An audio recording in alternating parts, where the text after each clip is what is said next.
নির্বাচনটা হবে, ফেব্রুয়ারিতে নির্বাচন হবে বলে আমি বিশ্বাস করি, কিন্তু খুব ভালো নির্বাচন হবে না এটা।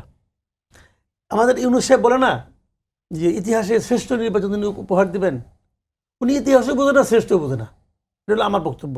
উনি বুঝে না কিছু, উনি বাংলাদেশের মানুষে বুঝে নেই পর্যন্ত, জীবনে বেশিরভাগ সময় কাটাচ্ছে বিদেশে, এই দেশের মানুষ যে কি এটা উনি বুঝে না, এই দেশের মানুষের পালস উনি বুঝে না। বর্তমানে যে বাস্তবতা উনি ক্রিয়েট করেছেন, অন্য জ্বালা বাদ দেন, উনি যে বাস্তবতা ক্রিয়েট করেছেন, এই বাস্তবতায় উনি একটা অসাধারণ নির্বাচন করবেন, এটা একদমই বোগাস কথাবার্তা।